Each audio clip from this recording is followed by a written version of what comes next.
সমুদ্রেই শান্তি বিদ্যা সিনহা মিমের। চিত্রনায়িকা বিদ্যা সিনহা মিম নিজের মতো করে জীবন উপভোগ করছেন।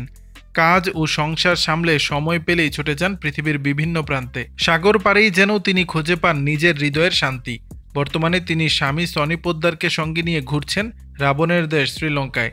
সেখানে বিভিন্ন দর্শনীয় স্থানে ঘুরে বেড়াচ্ছেন আনন্দের সঙ্গেই। সেসব মুহূর্তের ছবি সামাজিক যোগাযোগ মাধ্যমে শেয়ার করে ভক্তদের সঙ্গে ভাগ করে নিচ্ছেন মিম। সম্প্রতি সমুদ্র পাড়ে হলুদ টপ পরে বসে থাকা একাধিক ছবি ফেসবুকে পোস্ট করেছেন তিনি। ছবির ক্যাপশনে লিখেছেন, একাকিত্বে সমুদ্রের তীরে বসে থাকলে মনে হয় সবকিছু সম্ভব, কারণ সমুদ্রের গভীরতাও সীমাহীন।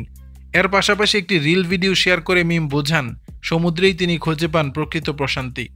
এর আগে এপ্রিল মাসে মিম ও তার স্বামী থাইল্যান্ড ঘুরে এসেছেন। সেখানেও সমুদ্র পাড়ে কাটিয়েছেন কিছু অন্তরঙ্গ সময়। তবে এই জুটিকে সবচেয়ে বেশি ভ্রমণ করতে দেখা গেছে মালদ্বীপে, যেখানে সমুদ্র আর প্রকৃতির মাঝে মিম যেন খুঁজে পান জীবনের আসল মানে। ভ্রমণপ্রিয় মিম সুযোগ পেলেই স্বামীকে নিয়ে বেরিয়ে পড়েন, আর সেসব ছবিতে থাকছে মিষ্টি ক্যাপশন ও রঙিন মুহূর্তের ছোঁয়া।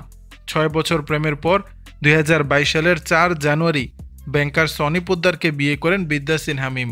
চলতি বছরের 4 জানুয়ারি তারা উদযাপন করেছেন তাদের তৃতীয় বিবাহবার্ষিকী।